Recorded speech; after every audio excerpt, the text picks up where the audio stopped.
नमस्कार, मी गौरी पवार. आपण पाहता प्रथम न्याय. गेल्या 5 दिवसापासूनच काही तरुण आमरण उपोषणावर आल्यात. असं काय झालं, काय विषय आहे, चला त्यांची जाणून घेऊया. आपल्यासोबत इथे काही तरुण जुळले आहेत जे आमरण उपोषणावर आहेत. चला पाहूया काय विषय आहे त्यांचा, काय स्थिती आहे इथे, काय विषय आहे. आपण आमरण उपोषणावर आहोत. मॅडम, आमचा मुंबई अग्निशमन दलामध्ये 910 पदाकरिता भरती निघाली होती 2023 मध्ये. आणि ज्या वेळेस भरती निघते त्या प्रत्येक वेळेस वेटिंग लिस्ट ही काढलीच जाते. जसं 2015-16 साली भरती निघाली होती, त्यावेळेस पण त्यांनी वेटिंग लिस्ट घेतलेली मुंबई अग्निशमन दलाने. व आमची मागणी तीच आहे की 2023ला जी भरती तुम्ही 910 पदाकरिता घेतली, त्या घेतल्यानंतर तुम्ही वेटिंग लिस्ट का घेत नाही आहे? तुमच्याकडे वेटिंग लिस्ट तुम्ही बनवून ठेवलेली आहे, तुम्ही गोपनीयतेला ठेवली. ते आम्ही त्यांना ज्या अधिकाऱ्यांना विचारतो त्यावेळेस आम्हाला बोलतात की वेटिंग लिस्ट जी आहे ती तिचा वेळ संपून गेला आहे, ती कालबाह्य झाली आहे. आम्ही सरळ त्यांना बोललो, म्हटलं सर कालबाह्य झाली ती कशी झाली आम्हाला सांगा ना. तिचा वेळ जर का तुम्ही तिला एखाद्या साईटवरती अपलोड केलीच नाही तर ती कालबाह्य कशी काय होऊ शकते? आता आम्ही ज्या जवळपास 8 महिन्यापासून हा लढा लढतोय आणि कागदोपत्री जो काही व्यवहार आहे तो त्यांच्यासोबत संपूर्ण करून आम्ही आता थकलोय आणि अखेर आता आम्ही इथे उपोषणाला बसलेलो आहे. किती दिवस झाले आज उपोषण? आज मॅडम 5वा दिवस आहे. 29/12/2024ला आम्ही इथे उपोषणाला बसलेलो होतो. आणि सध्या काय स्थिती आहे, म्हणजे किती लोक जुळले तुमच्या सोबत आणि कसली स्थिती आहे, म्हणजे सध्या किती लोक हॉस्पिटलाइज झाले? हॉस्पिटलाइज मॅडम एक मुलगा झालाय आमचा, तो तिथं आहे.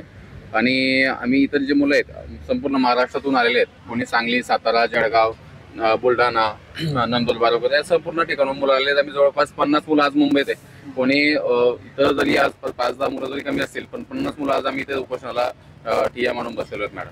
आणि ही जी भरती 910 पदासाठी जी भरती काढली मॅडम, याच्यावरती करोडो रुपये शासनाने खर्च केलायत ना. जर का 2016 मध्ये ते जर का वेटिंग लिस्ट घेत आहेत, त्यावेळेस त्यांनी घ्यायला का नाही म्हणतायत? तिथं जागा रिक्त आहे, जवळपास तिथं 200च्या प्लस जागा रिक्त असून सुद्धा ते वेटिंग लिस्ट घेत नाहीये. आमची तीच मागणी आहे की तुम्ही जर का 2016ला जर का मुलं घेऊ शकतात रिक्त जागांवरती, तर आता का घेऊ शकत नाही? इथं हे बघा मॅडम, त्यांनी 2000 माझ्याकडे लिस्ट आहे 2016ची. 2016ला 101 मुलं वेटिंग वरती घेतलेले आहेत. मग जर 2016ला तुम्ही रांजळे साहेब त्यावेळेस सीएफओ होते, त्याही जर का करू शकतात तर आताचे सीएफओ अमोलकर साहेब हे काय करू शकत नाही? आज आमची हीच मागणी आहे की ते जर करू शकतात, तुम्ही काय करू शकत नाही? त्यावेळेसचे आयुक्त साहेब जर का मंजुरी देऊ शकतात, आताचे आयुक्त साहेब देऊ शकत नाही का? आमची ही मागणी आहे किंवा तुम्ही ही मागणी आमची पूर्ण करा. आपलं काय म्हणणं आहे याच्यावर? माझं एकच म्हणणं आहे, जर सरकारला 910 जागांची गरज अगर महानगरपालिकेला होती, फायर डिपार्टमेंटमध्ये 910 ज्यावेळेस त्यांनी पदं काढली तर काही ना काही त्यांचं असेल ना की इतके पदं रिक्त आहेत, रिक्त पदं त्यांना करतात ना 910 पदं रिक्त म्हणून. तर 910 पदं अगर होती तर त्यांनी 4 ते 5 लाख लोक बोलवायला नको होते भरतीला. 910च लोक बोलावले होते ना त्यांनी. आम्ही 5 लाख उमेदवारातून आम्ही सिलेक्ट झालेले लोक आहे. आमची शारीरिक चाचणी आम्ही पूर्ण झालेले आहेत, सगळ्या गोष्टी आमच्या सगळं संपूर्ण आमचं झालेलं आहेत, बरोबर. जर 910 पदापैकी पद रिक्त आहेत तर ते पद पूर्ण तुम्ही भरत का नाही? ते महापालिकेने किती कोट्यावधीचा खर्च केलाय भरतीसाठी, तर पद रिक्त राहण्यासाठी खर्च केलात का तुम्ही? जी पद भरती 910 जागेची तितके पद पूर्ण करा, आमची एवढी मागणी आहे. आणि राहिला विषय प्रतीक्षा दिन यादीचा, तर प्रतीक्षा दिन यादी ही प्रत्येक सरळ सेवा भरती आणि वॉकिंग सिलेक्शन भरतीला असते. हा नियम आहे भरतीचा मॅडम, लक्षात घ्या. पोलीस भरती असो, कोर्टाची भरती असो, कुठलीही तलाठी भरती असो, सिलेक्ट जर तुम्हाला जितकी पद भरती तुम्ही काढत आहेत, जितके उमेदवार लागत आहेत, तुम्हाला जितके उमेदवार घ्यावेच लागतात. तेव्हा तुम्ही पद भरती काढता तितके उमेदवार पूर्ण करा, तुमच्या जागेचा कोटा पूर्ण करा. काय असा विषय झाला आहे, आपण तिथून उठून इथं आलो?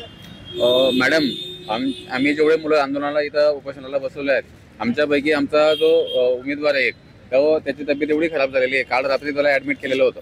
आणि आजही आम्ही त्याला बोललो की तो तिथे ऍडमिट आहे, ऍडमिट थांब. पण तो बोलला की नाही, आपल्या उपोषण खूप महत्वाचं आहे आणि तो इथं येऊन आमच्यासोबत अजून परत लढा देण्यासाठी आमच्यासोबत आलेला आहे. त्याच्या तब्येतला जर उद्या जर मॅडम काही झालं तर याला जबाबदार कोण? याला जबाबदार प्रशासन राहील मॅडम, आम्ही त्याला जबाबदार राहणार नाही. आणि मॅडम दुसरा अजून विषय असा एक, मुख्यमंत्री शिंदे साहेब यांचे OSD जे श्रीकांत साहेब यांच्या सचिवालयातून आम्हाला आदेश सुद्धा निघाले आहेत यांना की या विषयाची चौकशी लवकरात लवकर करून या मुलांना लवकरात लवकर न्याय देण्यात यावा. तरी सुद्धा ह्या जवळपास 4 महिने होऊन गेले त्या विषयाला, त्याचंही उत्तर आम्हाला देत नाही, कोणत्याच गोष्टी उत्तर देत नाही.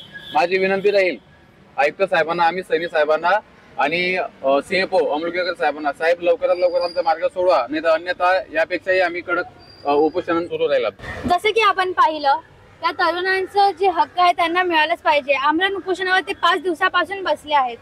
त्यांचं असंही म्हणणं आहे की 2023ला जी वेटिंग लिस्ट त्यांनी काढली होती ती अजूनपर्यंत पोर्टल झालीच नाही आहे. त्याची जी परिस्थिती खालावली आहे त्याचा जबाबदार कोण असेल? त्यांची प्रशासनाकडे एकच मागणी आहे, पुन्हा एकदा वेटिंग लिस्ट काढण्यात यावी. मी गौरी पवार, कॅमेरामॅन प्रियंका बनियासोबत.